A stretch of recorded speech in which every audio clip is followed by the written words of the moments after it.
Act. So this is my way of regurgitating this information and sharing it with you, which I'm sure you're dying to know about this. So, thank you. The Endangered Species Act was enacted in 1970. It was based on legislative concern regarding the decline of wildlife species.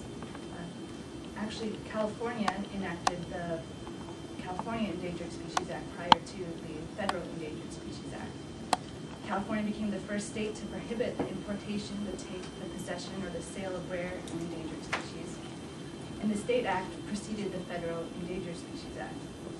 The original act defined rare and endangered wildlife, invested the Fish and Game Commission with authority to designate species as rare or endangered. California has much to conserve. California has 309 federally listed species. It's the second highest in the U.S. Hawaii is the first with 344 species.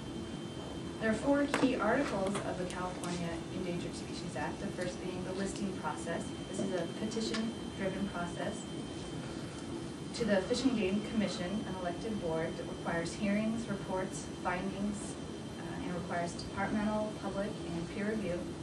Currently, there are 79 animals, 222 plants listed under the California Endangered Species Act, 125 plants and 53 animals listed under the state and federal acts. The second key article is the taking, the importation, the exportation, or the sale, all of which are prohibited. The take being the key clause is defined as to hunt, to pursue, to capture, or to kill, or attempt to do any of those actions. There's exceptions for incidental take based on recovery plans, conservation plans, regulations, or agricultural programs. Agricultural operations such as farms or ranches have certain exceptions because oftentimes they can coexist with farms being in areas of critical habitat and can have routine and ongoing activities. So you can authorize accidental take of a listed species resulting from inadvertent or negligent acts that occur on a farm or ranch during their routine activities. The fourth key article is the Recovery Strategy Program. This is similar to the listing process, requires review by the public and approval, and can also be used to authorize take. Take involves either, in one form or another, the mortality of a species. The Endangered Species Act has many challenges on both sides for public defenders, for the enactors, and for the regulatory agencies. It presents tough permitting challenges for projects. Oftentimes projects are proposed and then later biological surveys are performed and then something is discovered, and at that time a lot of money, time has been already spent on the project, and this can often hold up or stall land acquisitions or development. The Endangered Species Act is often confusing and misapplied. The rules are vague, often rather than clear. They're always changing with new case laws, and the regulatory agencies charged with implementing the Endangered Species Act, the Fish and Game or Fish and Wildlife, are often understaffed, undertrained, or reluctant to make decisions. The Endangered Species Act provides opportunity to litigate or to threaten projects, so somebody could sue if they think that your project will be detrimental to a protected species. The delay of dealing with Endangered Species Acts will often kill a project, like I said, because oftentimes investors lose interest if it looks like the time and money of the project process will take longer because an endangered species or a species has been found.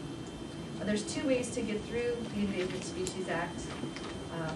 From an applicant's standpoint, if you have a discovery of a species in an area where you have any sort of project proposed, the first being just to get a general permit to authorize or to acknowledge that you will be taking for a species. And this involves consultation with the regulatory agencies, again the Fish and Wildlife or Fish and Game. If the project affects listed species, plants, or animals, consultation is required. The end result being a biological opinion is prepared by a biologist to make a determination and an incidental take statement. The second is a more comprehensive and longer-term permit called Habitat Conservation Plan. These plans identify ways to minimize and mitigate to the maximum extent practical. They require public participation and collaborative efforts. These comprehensive plans include all species in an affected area and are not just specific to one, and they can be used up to the life of the project or never ending. Although the Endangered Species Act has a lot of challenges, it's a lengthy and oftentimes expensive process on both sides, it does provide protection for plants and animals that are of concern and need protection. One such animal being the case of the polar bear. The polar bear faces likely global extinction in the wild by the end of this century as a result of global warming. The sea ice habitat is literally melting away. Threats to species, habitat, prey, behavior, reproduction, and its ultimate survival. Additional threats include oil and gas development, high levels of organic pollutants, unsustainable hunting practices like illegal poaching. Currently, the polar bear requires protection as a threatened species, threatened defined that it is likely to become an endangered species within a foreseeable future throughout all or significant portions of its range. And it's in the process now by an agency to uplist the species to an endangered species, and endangered species defined as it is in danger of extinction throughout all or a significant portion of its range.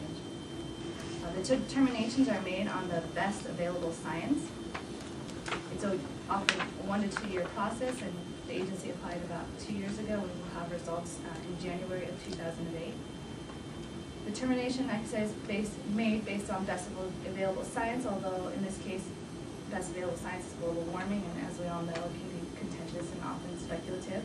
But what we do know is greenhouse gases emissions are occurring and accelerating. Although the UN has published reports that collaborate over 2,000 scientists from 100 countries, and shows that 8% of the habitat has decreased, and probably 10 to 50% will decrease by 2100. The very habitat of the polar bear is changing. The outlook is grim. It's currently listed as threatened and is moving on to endangered. Endangered Species Act, although I said it has a lot of challenges, this is one tool in which we can use it to protect the species. And I'll end with a quote by Aldo Leopold, that land as a community is the basic concept of ecology, that the land is to be loved and respected is an extension of ethics. A thing is right when it attends to preserve the integrity, stability, and beauty of the